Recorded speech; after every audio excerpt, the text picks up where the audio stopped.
दिनचर्या क्या आपकी यज्ञ, हवन इस तरीके की चीज़ें होती हैं? मेडिटेशन करना?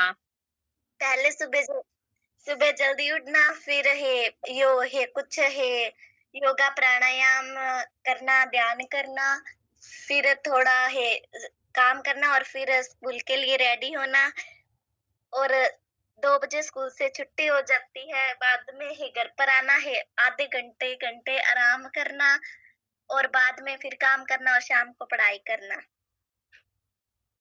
अच्छा, ठीक है। बहुत अच्छी दिनचर्या है आपकी। और बाकी मतलब आप योग, ध्यान और प्राणायाम रोज़ सुबह करते हैं। जी। बहुत अच्छी बात है। अच्छा, निशा जी और अनु जी आप बताएँ, आपकी दिनचर्या क्या रहती है? पर मेहनत करके आगे जी, सुबह उठना, सुबह जल्दी उठना और मुँह हाथ धोकर नहाना, पढ़ाई करना है, तैयारी होना, फिर स्कूल से आना, हाथ-पैर धोना, खाना खाना, पढ़ाई में करना और शाम को क्या करते हैं? संध्या, हवन या पूजा कुछ भी इस तरीके की चीज़? जी हाँ, संध्या होता है। संध्या होता संध्या है। करते हो? जी, संध्या किस समय करते हो? करते हैं सुबह के 5 बजे। सुबह 5 बजे? हुँ, अच्छी बात जी। है। ठीक है। माता जी धन्यवाद अनु जी। थोड़ा सा निशा जी, जी। आप बताएँ अपना संक्षेप में बताएँ क्या आपकी दिनचर्या रहती है? जी, सुबह 4 बजे उठते हैं, फिर 6 बजे स्कूल के लिए निकलते हैं, फिर 6 से ऑलमोस्ट साढ़े 2-3 बजे आते हैं, तो 2-3 बजे जब ऑलमोस्ट 3 बजे पहुँचते हैं मैक्सिमम। फिर 3 बजे से लेकर 5 बजे तक खाना-पीना, आराम करना, फिर 5 बजे क्लास होता है, 5 से लेकर 6 तक। फिर 6 से लेकर 8 बजे तक नोट्स लिख लेते हैं, वो जो क्लास होता है उसका और स्कूल के होमवर्क। फिर 8 से 9 साढ़े 9 बजे तक क्लास होता है, फिर डिनर खा लेते हैं, तो मैक्सिमम 10 बजे, साढ़े 10 बजे तक सो जाते हैं। पूरी दिनचर्या में अच्छा, 4 से 6 क्या करते हैं? 4 से 6 4 से लेकर 5 बजे तक खाना खाते हैं, फिर फ्रेश होते हैं, फिर थोड़ा देर सो जाते हैं। हाँ, 1 मिनट मैं थोड़ा-सा बोलना चाहूँगा। हाँ, अ, 4 बजे उठ के आप सुबह 4 से 6 के बीच में आप ब्रश-वश और करके फिर सो जाते हो? नहीं, वो शाम का बारे में था। सुबह 4 बजे उठते हैं तो पहले ऑलमोस्ट 1 घंटा थोड़ा रिवाइज़ कर लेते हैं जो पढ़ते हैं और फिर 1 घंटा तैयार होते हैं, तो 6 बजे तक बस आता है, तो 5:45 निकल जाते हैं घर से। अच्छा, हुँ। अच्छा। तो आप कुछ भी योगा, ध्यान या इस तरीके की एक्सरसाइज़, स्ट्रेचिंग ऐसा कुछ नहीं करते हो? नहीं, शाम के टाइम में थोड़ा बहुत संध्या के साथ अगर कभी-कभार मिल जाए टाइम तो। संध्या रोज़ करते हैं? किसी-किसी दिन मिस हो जाता है। 1 मिनट माता अच्छा, जी, और 1 मिनट। 5 बजे आपने कहा क्लास करते हो? कौन-सी क्लास करते हो? नेक्स्ट टॉपर्स का बैच लिए हैं। नेक्स्ट टॉपर्स, हाँ, ये क्या होता है? ये मतलब एक चैनल टाइप है, मतलब जहाँ पे प्रशांत सर हो गए, दिगराज सर हो गया और शोभित भैया, ये तीनों टीचर्स पढ़ाते हैं। क्लास 10th के लिए जाने जाते हैं। अच्छा, मतलब स्टडीज़ से रिलेटेड है। अच्छा, चैनल के हाँ। टीचर्स हैं। हुँ। हाँ, मैं कुछ कहना चाह रहा था, एक बार मनोज जी जुड़े हुए हैं ना? चाहिए। हाँ, मनोज जी, अध्यात्म ये दिनचर्या आपने सुन ली होगी। अध्यात्म के पक्ष में बिल्कुल ज़ीरो जा रहा है और बच्ची की आवाज़ भी आपने सुन ली होगी और कुछ इस तरह की सारी टाइट दिनचर्या सुबह से लेकर शाम तक, जिसमें अध्यात्म मन को शांत करने का कोई उपाय नहीं है और सारा दिन बच्चा लगा रहे और बच्ची की आवाज़ देखो। मैं इस पक्ष में मैंने बात की थी, मैं इस पक्ष में ज़रूर था कि बच्ची की उन्नति होनी चाहिए, अच्छी पढ़ाई हो, परंतु मैं आपको बुरा नहीं लगना चाहिए, मैं आपको कहना चाहता हूँ बच्ची पर थोड़ा ध्यान दीजिए। उसकी आवाज़ बता रही है कि सुबह 4 बजे से लेकर के रात को 10 बजे तक कितनी कठोर दिनचर्या है उसकी। और इसमें दिनचर्या कठोर हो कोई दिक्कत नहीं है, लेकिन यदि साथ में मन को शांत करने का उपाय, शारीरिक सामर्थ्य को बढ़ाने का उपाय और कोई अपने लक्ष्य को प्राप्त करने के लिए कुछ आध्यात्मिक मार्ग का ज्ञान विज्ञान यदि उसे नहीं प्राप्त होता है तो ये कठोर हो जाएगा। और कठोर हो जाएगा तो आपको पता है आजकल बच्चे किस तरह के निर्णय लेते हैं, है ना। मनोज जी, मेरी आवाज़ आप तक पहुँच रही है? हाँ, आप इस पर चिंतन करना थोड़ा। मुझे लगा कि सिर्फ कक्षा में आना है, जुड़ना है, किंतु आपने मौका दिया तो मैंने बच्चों के बारे में थोड़ा जाना। धन्यवाद। हाँ, धन्यवाद माता जी। तो तीनों बेटियां अब मेरी बात ध्यान से सुनो। जीवन में कोई भी लक्ष्य हो सकता है। कुछ प्रश्न हो तो हाथ उठा देना, है ना, और बोल देना। जीवन में बेटा कोई भी लक्ष्य होता है, लेकिन किसी भी लक्ष्य को प्राप्त करने के लिए हमारा शरीर स्वस्थ होना चाहिए, हमारा मन शांत एवं प्रसन्न होना चाहिए और हमारी बुद्धि के अंदर अच्छे विचार होना चाहिए, हमारी बुद्धि अच्छे प्रकार से काम करनी चाहिए। 3 बातें। अनु बिटिया क्या बताया?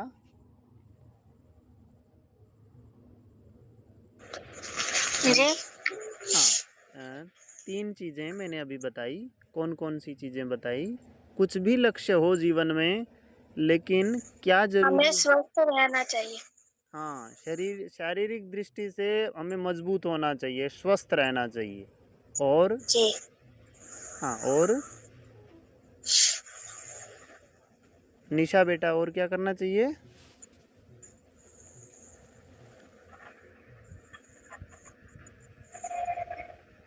निशा बेटा जी। हाँ, आप सुन रही हो ना? उच्च सोच रखना चाहिए। वो आप अपनी तरफ से बता रही हैं। मैंने क्या कहा? एक बाकी लोग अपने माइक अनम्यूट रखना। चंदन बेटा, चंदन। जी। हाँ बेटा, क्या 3 चीज़ें क्या महत्वपूर्ण? एक तो बेटी ने बता दी, शरीर स्वस्थ रहना चाहिए, शरीर रोग रहित होना चाहिए, मजबूत होना। और किसी भी लक्ष्य को प्राप्त करने के लिए शारीरिक, मानसिक और बौद्धिक रूप से आदमी को मजबूत होना चाहिए। होना चाहिए कि नहीं चंदन? होना चाहिए। कौन कौन सी चीज़ बताई?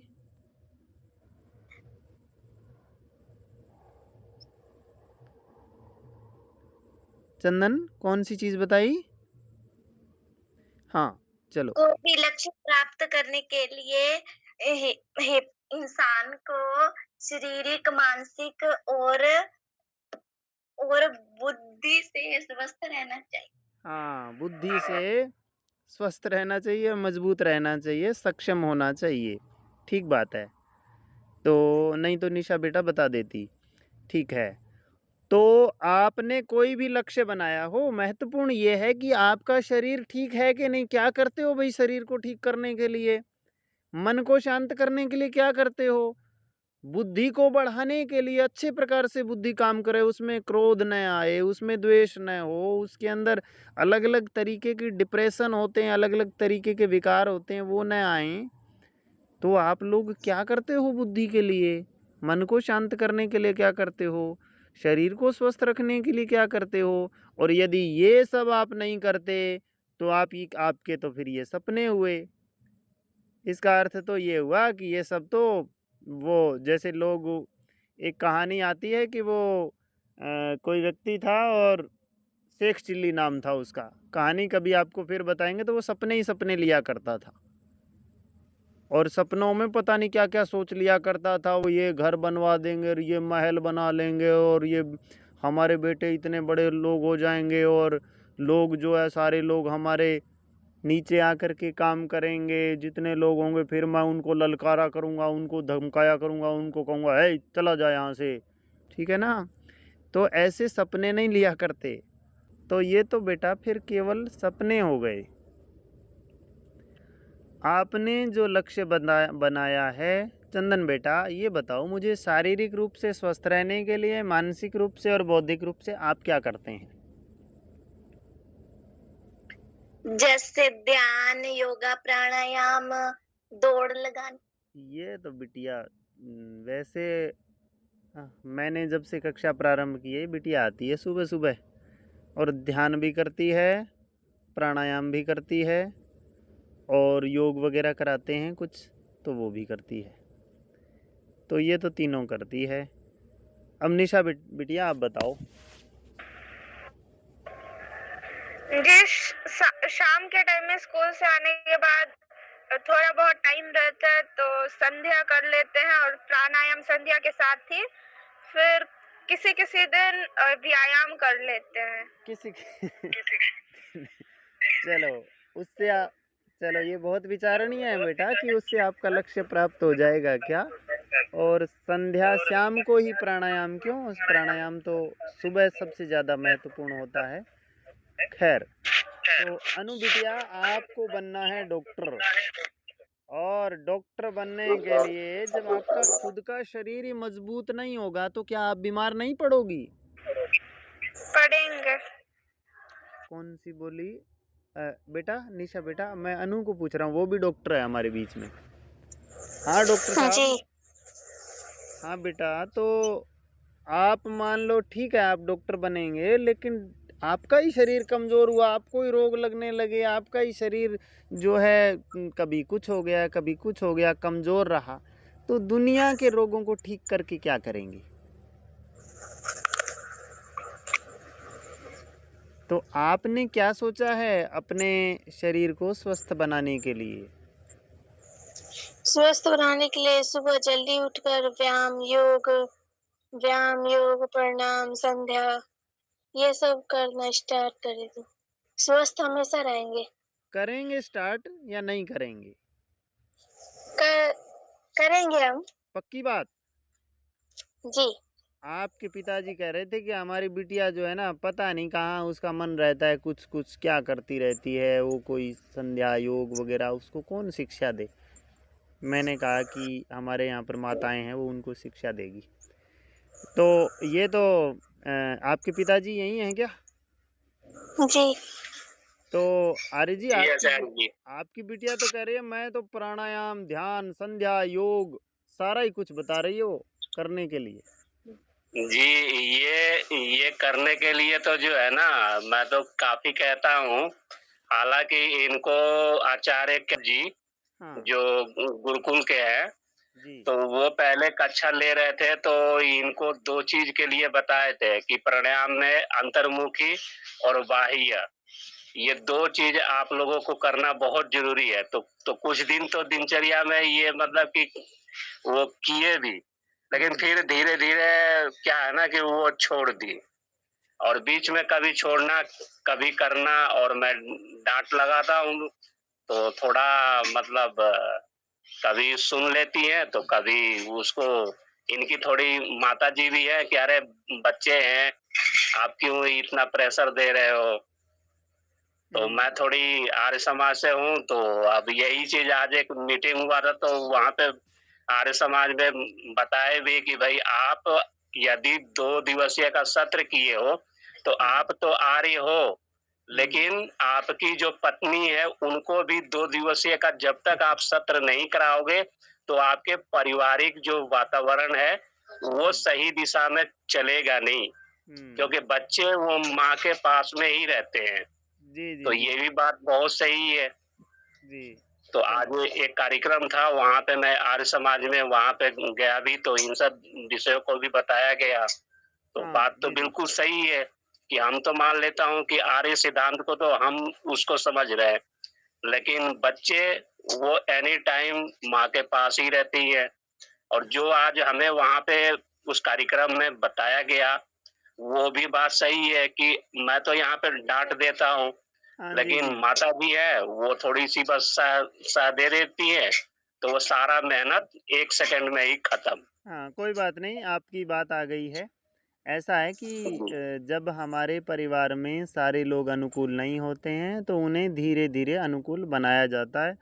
हम चाहते हैं भगवान श्री राम जैसा परिवार हमारा हो लेकिन उसके लिए राम जैसा जीवन राम जैसी योग्यता खुद के अंदर होनी चाहिए।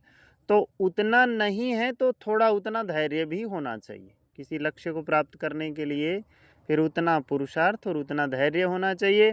आप कक्षा करते हैं, सुबह वाली ध्यान की कक्षा मैंने केवल आपके लिए ओपन की, कोई बात नहीं, यदि पहले सामर्थ्य नहीं होते हैं तो कोई बात नहीं। तो जब आप करते हैं तो अपनी बिटिया को साथ में करवाया करें, तो ये आपके लिए दोनों कार्य हो गए। अब धीरे धीरे इसके संस्कार परिपक्व होंगे, इसको समझ में आएगा, फिर आपको इसको कहना नहीं पड़ेगा, न माताजी की डांट से ये बदलने वाली है। जब इसको समझ में आ जाएगा कि मेरे लिए ये ज़रूरी है, तो फिर वो निश्चित रूप से ये बेटी करेगी। क्यों बेटा? जी।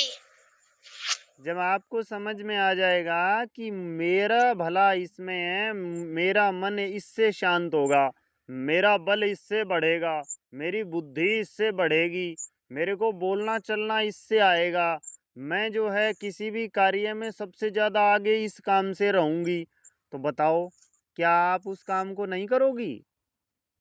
करूँगी। हाँ, ये बात। तो धीरे धीरे सब परिवर्तन हो जाएगा साहिल जी, कोई चिंता की बात नहीं है।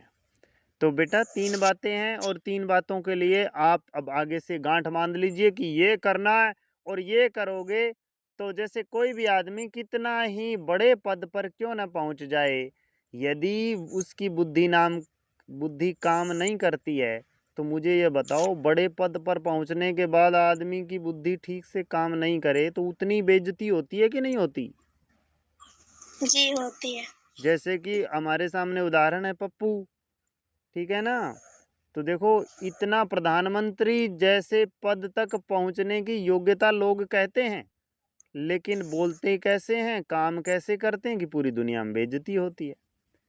तो बेटा कुछ बड़ा बन के कुछ विशेष नहीं होने वाला, योग्यता अंदर बनाओ, छोटे बन करके भी दुनिया में बड़ों जैसा काम करोगे, ठीक है ना? जी। और जी। लोग बड़े पदों पर बुलाया करेंगे, बड़ा सम्मान मिलेगा, योग्यता आप में होनी चाहिए। तो सभी माताओं का, बहनों का, सबका आपका बहुत बहुत धन्यवाद। आज काफ़ी समय हो गया है, हालांकि आज रविवार था, इसलिए मैंने सोचा कि थोड़ा बेटियों से बात कर लेते हैं, और आगे आने वाले समय में इन कक्षाओं को कैसे संचालित करना है, क्या कैसे आगे बढ़ाना है, उस पर विचार करेंगे, फिर आपको ग्रुप में सूचना दे देंगे। तो आप सबका बहुत बहुत धन्यवाद। कोई कुछ कहना चाहता है? आचार्य जी, हाँ माता जी। आचार्य जी बस 5 मिनट इस कक्षा को रखते हैं। निशा, चंदन और अनु, आप लोग लीव ले सकते हैं, और भारती जी, वर्षा जी, एक बस 5 मिनट के लिए और आप रहिए ना। हाँ जी जी जी।